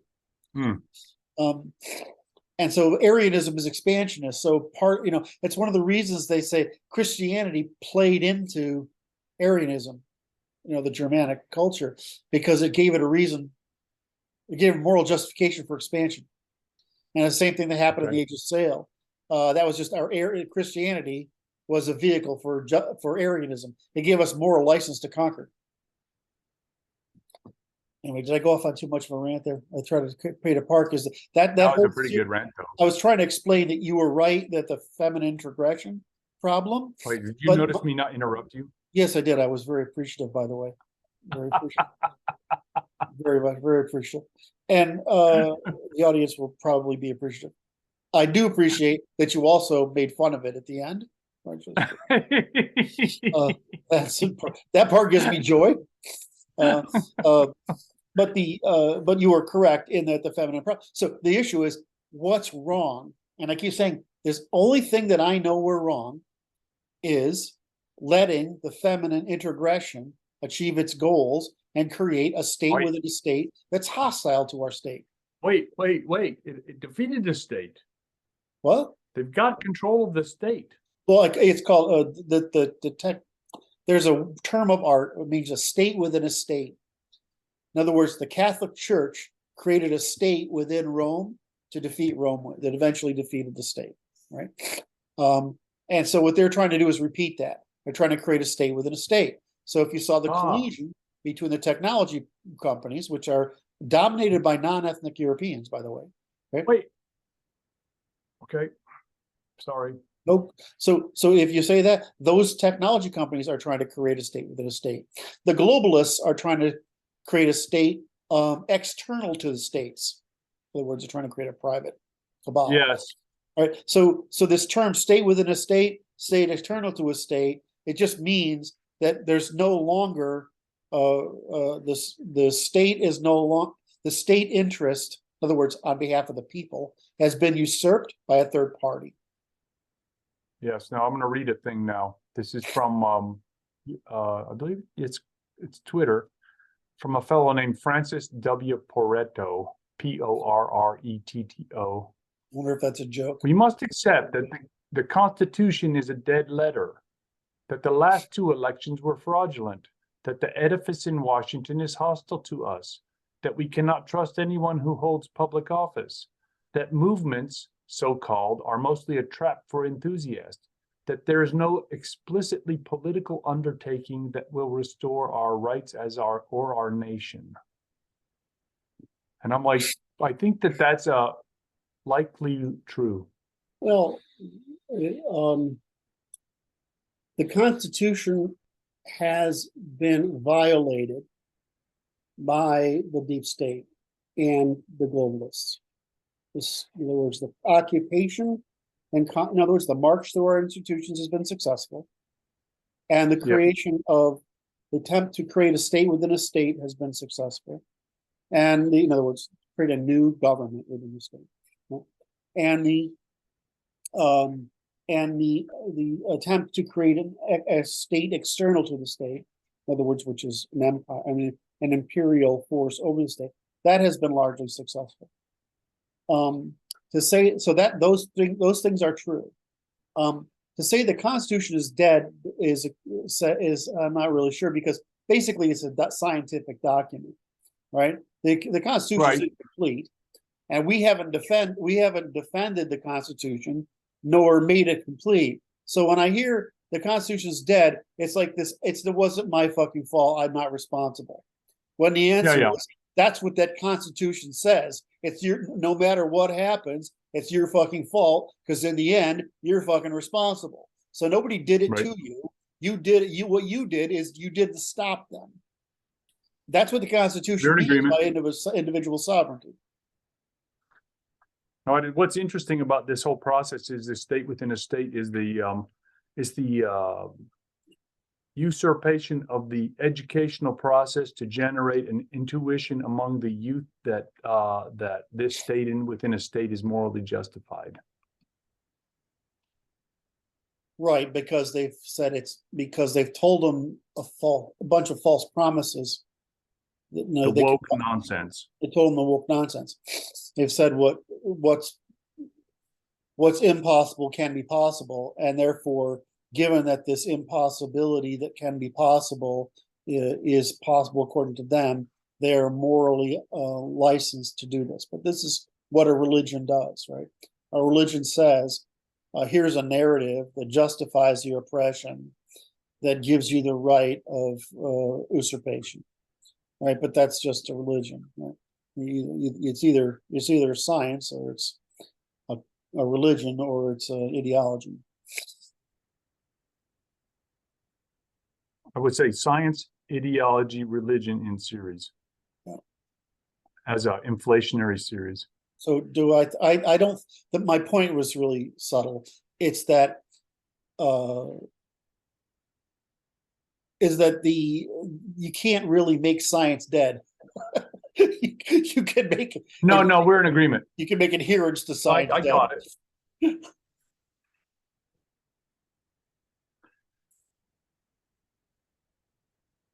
I'm watching your eyeballs here. That's interesting. That's you can't. The science is science. So it looks to me like this, and I have an optimistic. See, he's kind of pessimistic there, because he goes on. He's like, well, these are not happy pronouncements. I'm distressed, and then what? I don't know. I don't have the answers. And it's like, okay, that's okay, because we do. Yes. Right. We have the answers. We have the answers, and it's like that's the issue, which is this: the Constitution is not a dead letter. It is maybe being ignored by the deep state or the state within a state, which is okay. It's just they get to ignore it if they at their own peril. Right, and can I just be a dick again? I want to be a dick again. Of course. That's what that Constitution says. The people are sovereign. What it really means is the guys who have guns are sovereign.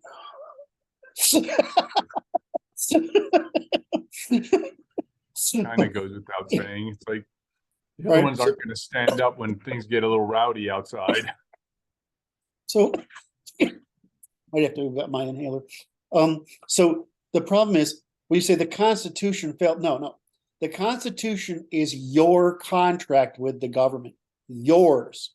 There's nobody else who's magical. The Constitution isn't a person. It can't be responsible.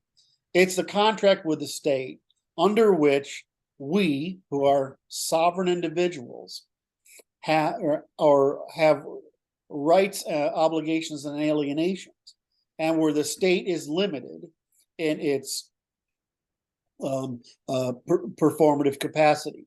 And so when we say that, who's to blame if the state gets out of the hand?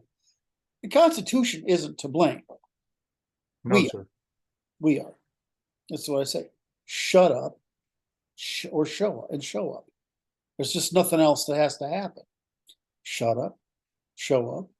We've done all the work. We said, here's the. I mean, everybody say that, but Kurt, it's not all up there and complete. Okay, well, No, that's what my job is, to get Kurt come with his book. But it's more complete than people think, right? And getting it tight is not the same as, right? In other words, because there's. Oh no, I regard it as complete. It's just a matter of just formalized at this point. It's getting it into formal form. So, so I said, we've done that. We've done the reformation of the Constitution, of the law, of the policies, of everything.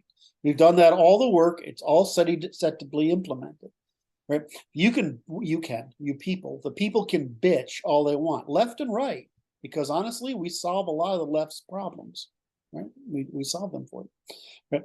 But if you really expecting somebody, mommy and daddy, to do the work of producing your sovereignty, then the Constitution doesn't matter, right? Because the insurer of that document, as the contract by which we operate this country, this nation, this civilization, that contract, right, is only as valid as the insurers of that Constitution.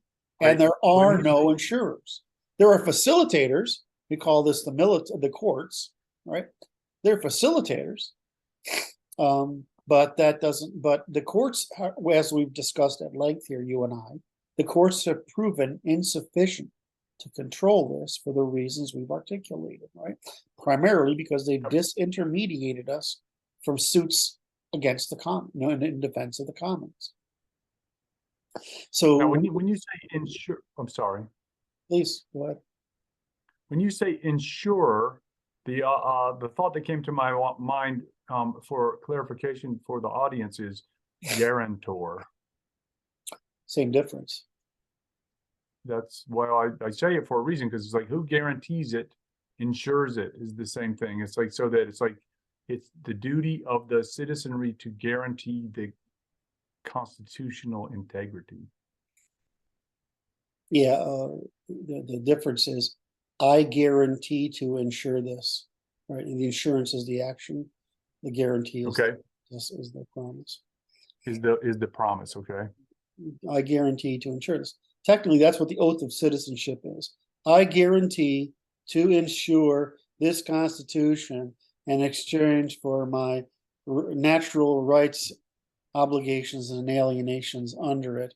But that, right, that's what it means. That's what you wrote. That's what that's what it should be. Your oath, United States of America, should be that. But then it's quite clear, and you can sign it. Right. It's like, okay, well, then you can vote. Right. Because if you can't do that, well, first of all, now if you don't, you're criminal. Right. I mean, that's right. You could prosecute you. And this is the then problem. I'd say you make a literal contract, because they always talk about the social contract, which nobody signed. And it's like, no, let's make you sign one, and then you can vote in our polity. You can be part of our polity after you actually sign. Can't remember if I put that in there or not. I remember writing it, but I don't remember if I put it in there. I remember being very fussy about what's the difference between a resident and a citizen. Right. So you have a visitor, a resident, and a citizen. And a resident means, you live here, you have the rights of the defense court, but you don't have the right of politics, which is opinion voting. Right. And to me, that's the right way of doing it. The question is, now I'm going to give that oath. Now, what's the demonstration of my capacity? So I say, if I give that oath, then I'm in the House of Commons, or lower house, right?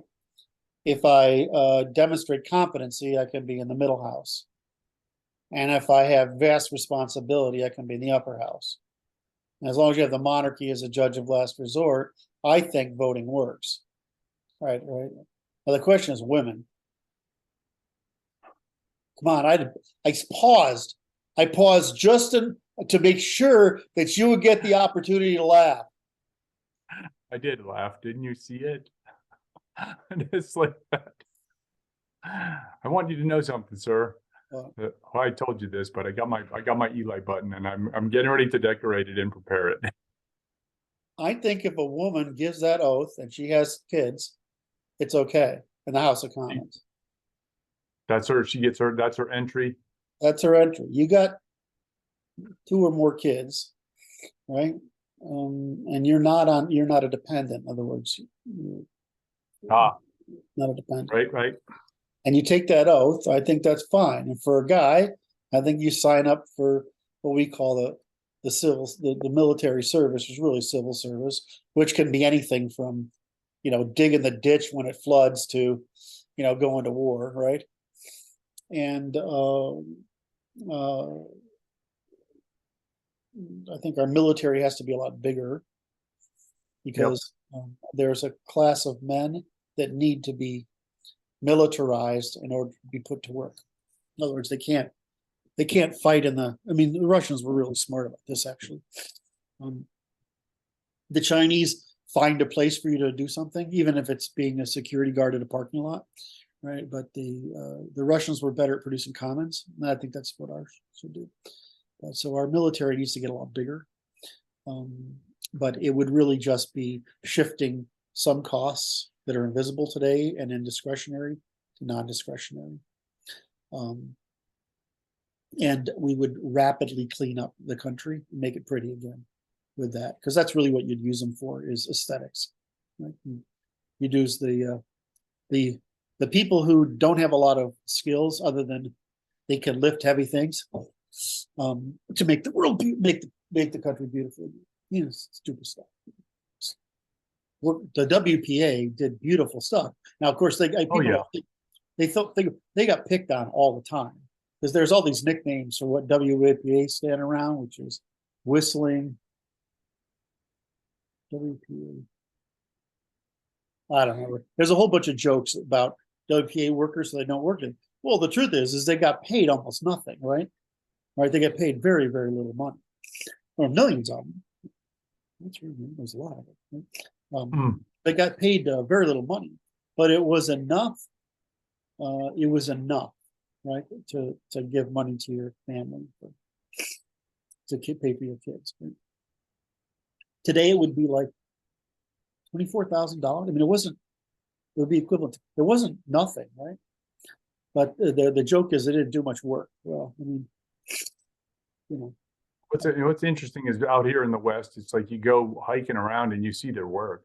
Yeah, it's all cool. It's pretty good. The Boy Scout. When I was in Boy Scouts, we did that stuff. We did trail maintenance, and I thought that was fun. I really enjoyed that, actually. We did trail maintenance and mostly picking up litter, trail maintenance, camping, wood skills, firecrackers, lighting shit on a fire. So we did sled dog races. It was quite fun. Really, it was quite a bit of fun. And for a nerd, I liked it because the structure. Right, for me, the more regulated. What? Well, it's also regulated. You're not trying to read everybody's. Like, that's the great thing to really empathic people. Their empathic system is designed to predict your feelings so that they can produce the appropriate responding feelings, right? That's what empathic does. But if you're systemic, you're like looking for the fundamental rules by which this organized. And for me, if like everybody's going the right way, I don't have to figure that stuff out, right? I just found it very comforting to be in the more regulated. That's why I couldn't get my parents to send me to military school. So I didn't do it. It's too expensive, probably, was the answer. My father did. He went to fancy little boarding school in Massachusetts for spoiled little rich brats like you. Rotten, spoiled, little opinionated rich brats like you.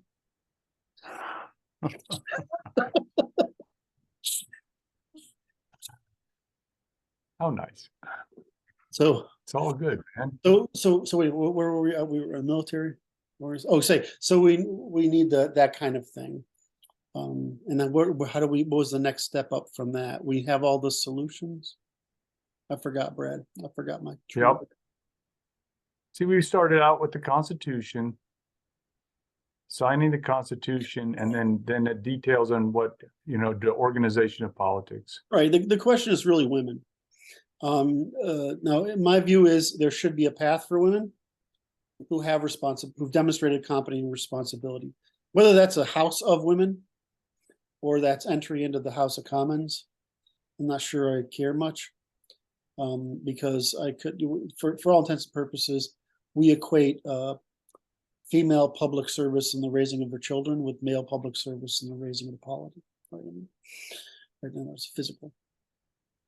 So I'm not really sure that those should be the two houses or one. I think that's a menu choice. It's not a necessity. I think we just have to be aware of the fact that, women vote one way or the other. My say was whether it was the same house or two different houses. I would say that women Commons, in the House of Commons. Right. Yeah. That women and men have to agree. Right. There has to be a balance between the two. Yeah. Right. They have to agree. And then, and so if we have that kind of order, it just seems like it's quite possible to make everybody happy. But women are our experiment with women without educating and regulating them has been a fucking nightmare. And they just, the crazy shit feminists and woke women say is beyond, it's unbelievable. It was like, I keep saying to them, you can believe all that shit, but so why don't I kill you? I mean, right? That's your right. That's the rude questions. What? The rude questions. You ask the rude questions. Why don't I kill you? Why don't me and my kill you and yours? Why don't me and mine conquer, oppress, and enslave you and yours? I mean, give me a reason not to do that because we can. Well, the answer, of course, is that reciprocal cooperation is always in everybody's benefit. But the problem is that if women want female superiority, they don't want reciprocity, except that male superiority requires reciprocity. So we're not equal in having superiority. Men are more adult than women. I mean, it's just in the sense of this thing. So I don't know how to get around the problem other than just to acknowledge the truth of it. Right. You don't want to, I mean, I don't want to, I'm not I could be a victim of my time, but I'm not, and because I love women, right? I don't want women to be second-class citizens. On the other hand, I mean, we haven't put the institutions in place that replace all the constraints on female antisocial, anti-political, anti-civilizational behavior. And they're clearly, they're not loyal, they're only devoted, right? And so they defect really easily. And they enjoy the act of defection because it makes them feel powerful as a group. And it's just fucking evil. Just evil as hell. Is it evil? Maybe immoral, unethical. Well, I always think about that. Well, what, so something to be unethical, right? That's between you and I'm taking advantage of asymmetry of knowledge. That's unethical. When it's between you and me, or you and I, and excuse me, it's between you, I, and other people who don't know about us. That's indirect. That's immoral, right? So direct is ethical, indirect is immoral. The question is, when is it evil? Well, evil is when I'm trying to hurt you, not benefit myself. At my expense. Right. And so that's the problem is I'm pretty sure women are evil. Right.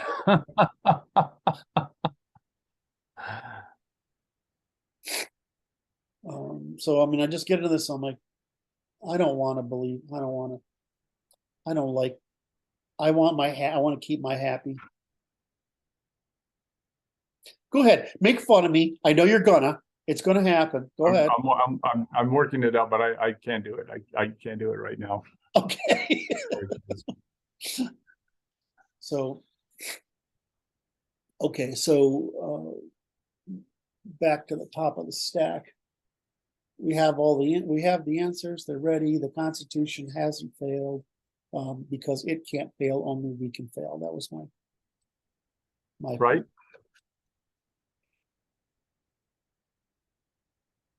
It's, you know, science can't fail, we can only ignore it.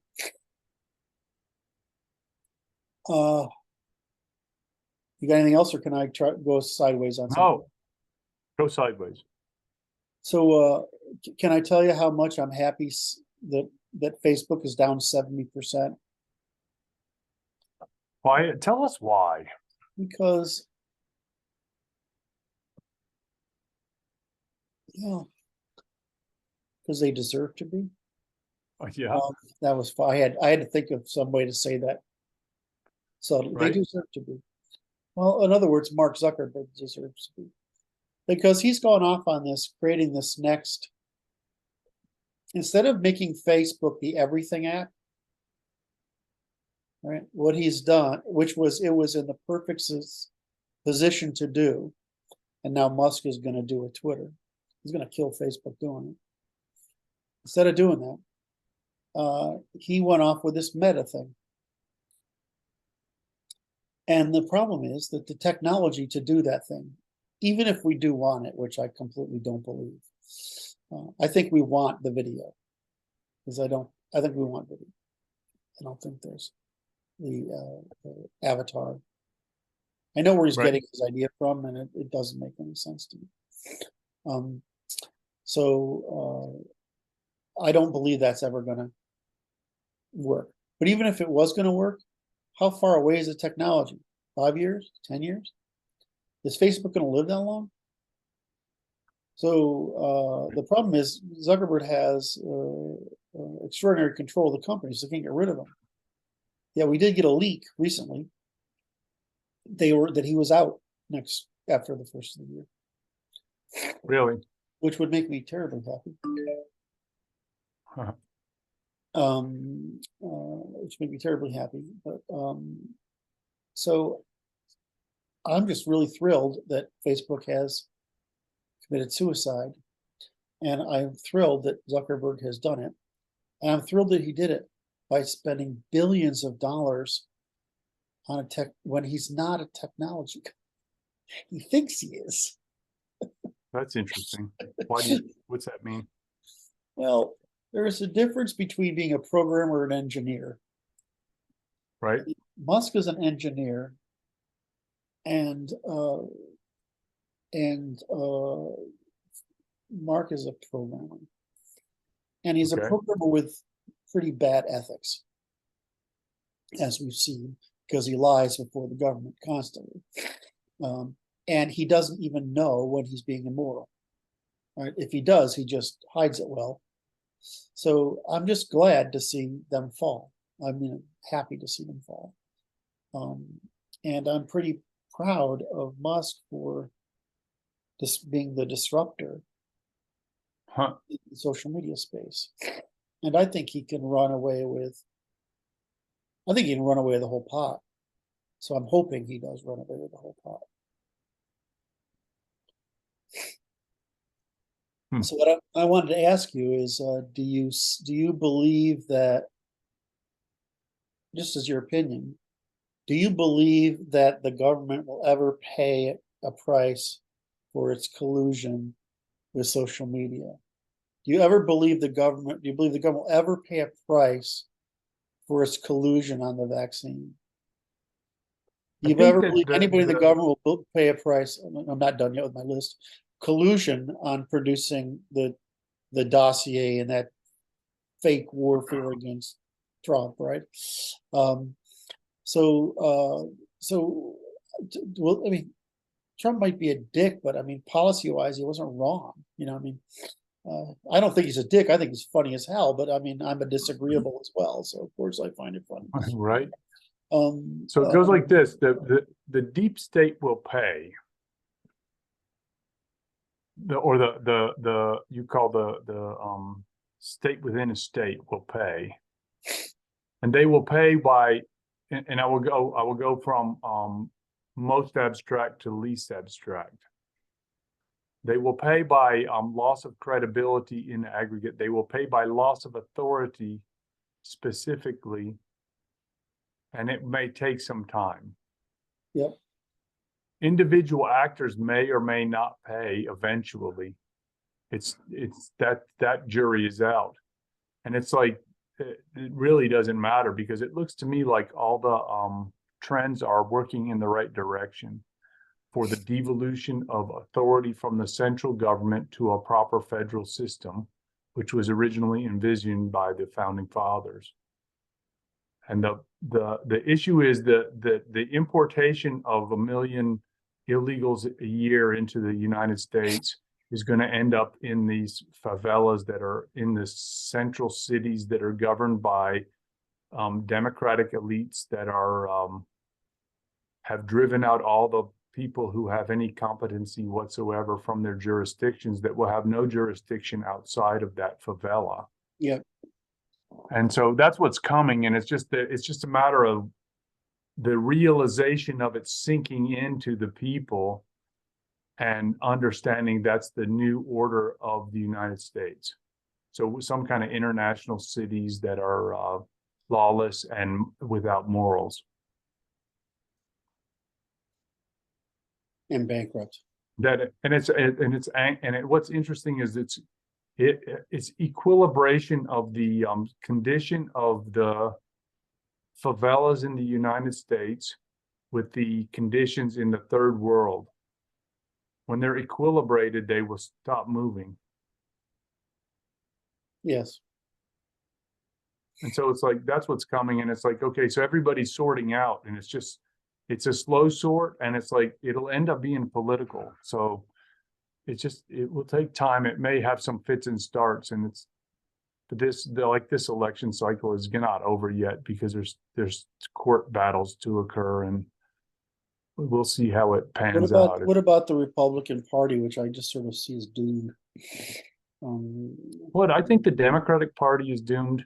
I think they're going to become local parties, and the Republican Party may split, and that would be defined like what if Altius talks about splitting up the nation into the 9 nations or whatever of America, and it's like that might happen, and that would be the breakup of the Republican Party. Will look like the breakup of the United States into regional powers that are associated. So let me ask that question. It's a great question.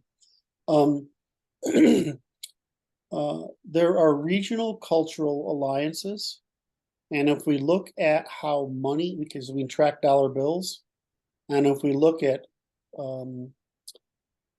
credit cards, and we look at plane travel, and we look at moving rentals, right? It's very clear that there are separate nations, right, with separate cultural interests and whatever. I'm not sure I see any utility for another layer of government. In other words, there has to be a federal level, because we can't allow defection from the territory without losing the strategic utility of the continent. So I mean, there has to be something there. And the other thing is that insurance does benefit people unequally, but that unequal insurance is what makes that strategic requirement possible, right? So I'm saying that's those two things are going to be a given. But aside from that, I don't understand why we would want to have. I mean, I can see 50 states is way too small. How many counties are there? I forgot. I looked this up before. There's like 3,000 counties. Right. So, I mean,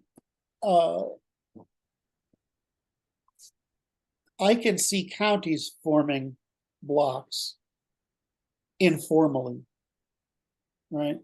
But I wouldn't want to create another formal layer. Right. Right. I think that's asking for trouble. I just see that as asking for trouble. Absolutely. Now, if we go back to Germany, it's not necessarily true, but those intermediary groups were so weak, right, that they just formed more like a board of directors. I wouldn't want to see, and so I'm just asking because I'm opening this up for discussion. Is that 9 nations turns into 9 militaries, right? Whereas like 9 regions, right, that tend to work together and share. I mean, it's like this a phenomenon we're really aware of on the West Coast, right? So if you live in Seattle, you got Vancouver in the north, then Portland, and then San Francisco, right? And this is like the left coast thing, right? And so everybody thinks Los Angeles is a shithole, so ignore them.